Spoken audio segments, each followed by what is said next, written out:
বাড়িতে গিয়েছেন আদর্শ স্বামী, যুদ্ধের ময়দানে গিয়েছেন সর্বশ্রেষ্ঠ সেনাপতি, চেয়ারে গিয়েছেন সর্বশ্রেষ্ঠ রাষ্ট্রপতি, মসজিদে গিয়েছেন সর্বশ্রেষ্ঠ খতিব।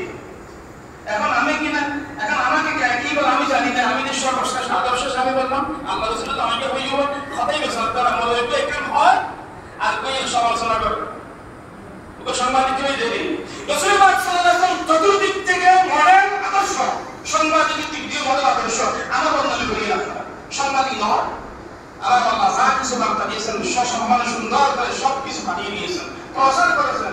এদিক থেকে সাংবাদিকদেরকে বলেছেন আল্লাহ রাসূল সাংবাদিক ছিলেন, আদর্শ শ্রেষ্ঠ সাংবাদিক মডেল। দেখেন আমি যদি বলি আমার রাসূল সর্বশ্রেষ্ঠ মানুষ ছিলেন, তিনি নিজ হাতে কাপড় সেলাই করেছেন, নিজ হাতে নিজের জুতা সেলাই করেছেন। ও আরে বুঝিবেন যদি আমরা ফেরত দেবেন আপনার জুতা সেলাই করতে না, সর্বশ্রেষ্ঠ মানুষ নয়।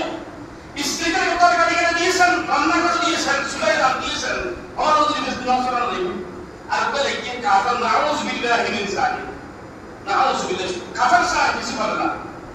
সেই সংগঠনকে সেই মানুষদেরকে 16 বছর 17 বছর ব্রিটিশ সরকার মামলা হামলা দান তলোয়ার অস্ত্র কি আর্মি পুলিশ বিলিয়ন নিয়ে 16 বছর পর্যন্ত অত্যাচার করে জালিম করে জুলুম করে কিছু বলতে পারে তুই বড় করে কেন করতে কিসা ফেরত তো হবে বাবা দিগিলে কি করতে গেছিল নাউজুবিল্লাহি মিন যালিক। আল্লাহ রাসূল সমস্ত কিছু মডেল সর্বশ্রেষ্ঠ সংবাদ ছিল কোন সন্দেহ। আল্লাহ রাসূল সমস্ত মডেল আদর্শ স্বামী ছিলেন। আল্লাহ রাসূল মডেল তিনি আদর্শ সর্বশ্রেষ্ঠ সেনাপতি দিয়েছেন, যেদিকে যাই তিনি সর্বশ্রেষ্ঠ। এই যে আমি যে বললাম কাপড় সিলেকশন, নিজের জুতা নিজেই সিলেকশন, আমি না সিলেকশন শ্রেষ্ঠ স্বামী আদর্শ স্বামী। সুতরাং বলতে চাইছিলাম খায়রুকুম খায়রুকুম লিআহলিহি, তোমাদের মধ্যে সর্বশ্রেষ্ঠ ব্যক্তি সে যে তার স্ত্রীর কাছেই সর্বশ্রেষ্ঠ। আমার আল্লাহ বলেছেন ওয়াশিরুহুন্না বিল মারুফ, ওয়াশিরুহুন্না বিল মারুফ, তোমরা তাদের সাথে সুন্দর লেনদেন করো, কারণ হুন্না লিবাসুল লাকুম ওয়া আনতুম লিবাসুল লাহুম।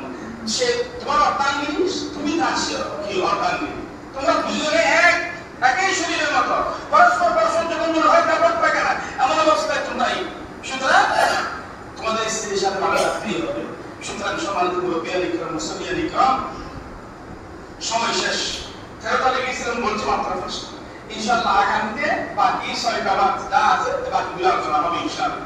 আল্লাহ পাক রব্বুল আলামিন রাসূল পাক সাল্লাল্লাহু আলাইহি ওয়াসাল্লাম যে সমস্ত হাদিস শরীফের মধ্যে সর্বশ্রেষ্ঠ ব্যক্তি বলে বলেছেন, আমাদেরকে সেই দৃষ্টিভুক্ত হওয়ার তৌফিক দান করুন, আমিন। ওয়া আখিরু দাওয়ানা আলহামদুলিল্লাহি রাব্বিল আলামিন। ওয়াসসালামু আলাইকুম ওয়া রাহমাতুল্লাহি ওয়া বারাকাতুহু।